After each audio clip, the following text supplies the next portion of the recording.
Max Horkheimer and Theodor Adorno were two scholars active in the Frankfurt School, which is a term designating both an actual university institute in Frankfurt between World War I and World War II, as well as a type of school of thought. As a school of thought, it spun out interdisciplinary mixes of studies in political economy, anthropology, religion, sociology, media studies, post-colonial theory, and many others, with primary points of reference in Marxist materialism and Freudian psychoanalysis.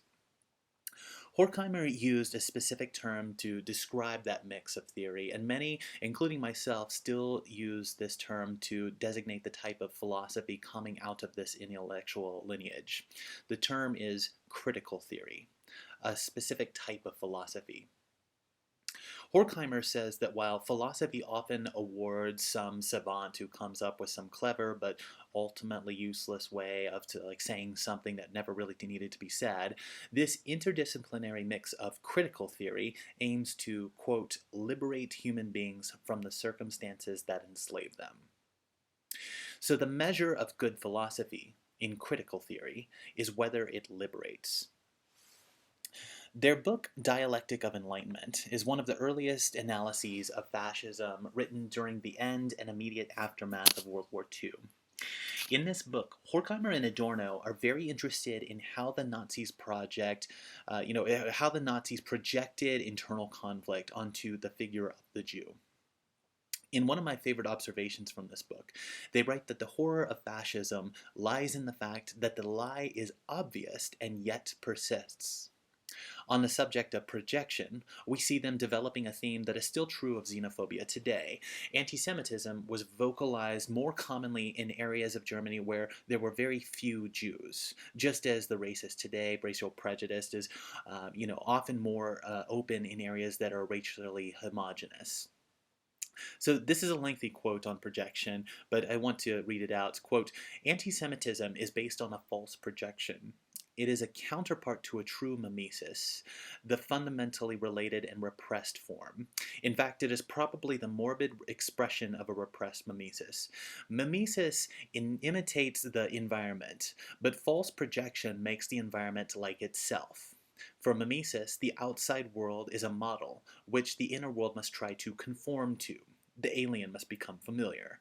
But false projection confuses the inner and the outer worlds and defines the most intimate experiences as hostile. Impulses, which the subject will not admit as his own, even though they are most assuredly so, are attributed to the object, the prospective victim. The actual paranoiac has no choice but to obey the laws of his sickness.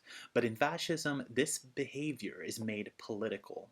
The object of the illness is deemed true to reality, and the mad system becomes the reasonable norm in the world and deviation from it a neurosis." End of lengthy quote. Finally, let me point out that they are analyzing the way that Nazi ideology intentionally simplified vocabulary, which conveyed its bigotries.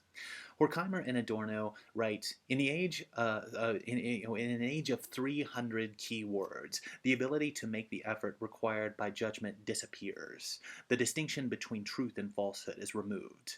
To the extent that thought in a highly specialized form still appears as part of the professional equipment for certain branches of a divided labor, it is treated suspiciously as an antiquated luxury, armchair thinking. In other words, they are critical of the idea that in order to control, fascism required people to dumb down their capacity for critical thought.